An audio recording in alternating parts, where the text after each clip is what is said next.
Bonjour à tous. Aujourd'hui je reviens pour la review du scan 496 de Fairy Tail, intitulé En avant.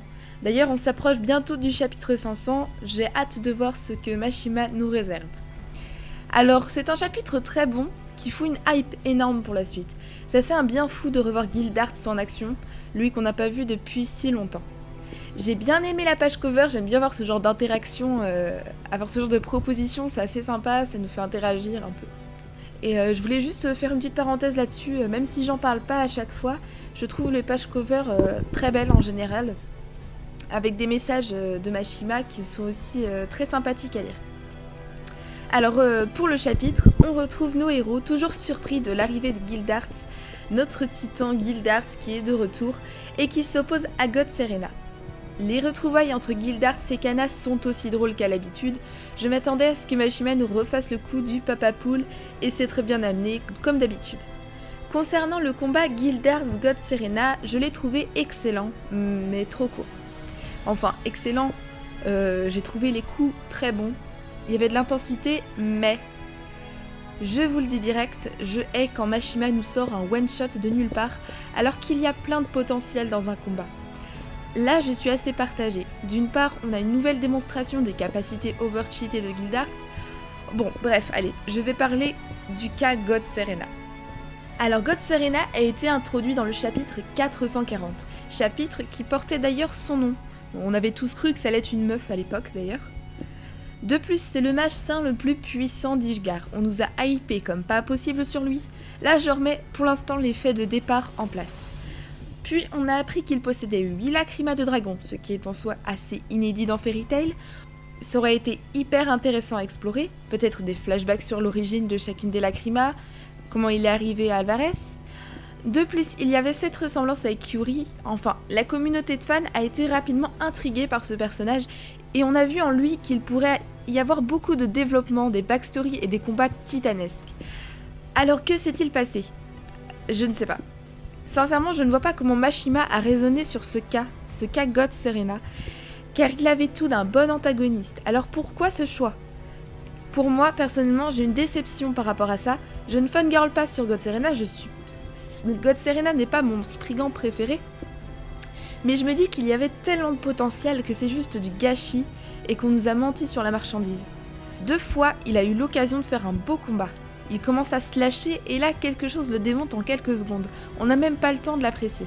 Pour le coup d'Acnologia, ok c'est Acnologia, je comprends bien.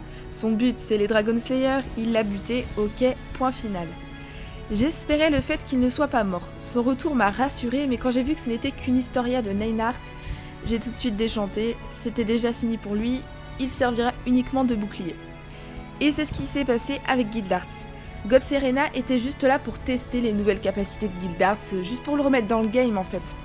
Alors encore une fois, le combat est trop rapide, il est impressionnant malgré tout, mais... Et puis bon, Mashima, garde God Serena au moins pour les Dragon Slayer. C'est du gâchis, t'aurais pu mettre Jacob comme bouche-trou pour Gildarts.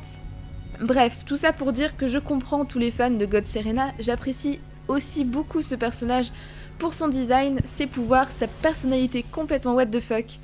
Enfin, God Serena, tu resteras dans nos cœurs, ne t'inquiète pas, on ne t'oublie pas. Parce que là, je pense que c'est définitif, je ne le vois pas revenir une 3e fois, ça serait bizarre quand même. Donnez-moi vos avis sur God Serena, sur qu'est-ce que vous avez pensé de ce personnage. Est-ce que vous êtes déçus de l'issue de ce personnage ? Est-ce que vous pensez qu'il va revenir une 3e fois ? Je vais revenir un peu sur Jacob, dont je viens de parler. Mais vraiment, plus je vois ce personnage, mais plus je peux pas le blairer. Regardez-le encore avec Mira Jane, non mais je rêve. C'est un assassin le gars. Mec, t'es censé être un assassin, tu fous quoi ? Je trouve ce perso complètement ridicule au niveau de sa personnalité et de son design. Même s'il est original, il ne m'attire pas du tout. Voilà, maintenant que vous connaissez ma haine envers ce personnage, dites-moi vos avis sur lui, que je sache si je suis la seule ou pas. Dans la suite du chapitre, nous avons une petite scène mignonne qui va ravir les fans de Rowendy. On a peu d'interactions entre eux et c'est dommage, car ce sont les 2 plus jeunes de la guilde, et avoir leur point de vue sur la guerre est très intéressant, car ce sont encore des gamins, donc leur sentiment de peur il est tout à fait logique. Et des gamins dans une guerre, justement, c'est quand même très impactant de voir comment ça se passe. Wendy a eu plus de situations délicates que Roméo, elle a vécu plus de choses. Donc elle tente de le rassurer en lui affirmant que tout le monde a peur et que c'est tout à fait normal, qu'ils doivent se serrer les coudes et avancer ensemble. C'est mignon tout plein, et Roméo reprend du courage. On a également Elfman et Lysana. D'ailleurs, j'ai trouvé cette scène très bizarre, très étrange. C'est peut-être moi qui interprète mal la chose, mais lisez cette phrase, je la trouve quand même assez horrible. Enfin, il n'y a que moi qui a remarqué ça. Puis nous avons Wallicht et Bradman contre Rogue et Minerva. Yeah! Depuis le temps qu'on voulait les voir vraiment en action, je suis contente. Bradman vs Rogue, peut-être un duel très intéressant. Un démon contre le Dragon Slayer de l'ombre. Ça pète le style. Est-ce que l'élève va venger le maître? Va-t-il surpasser Gadgil et réussir à défaire Bradman? Je pense.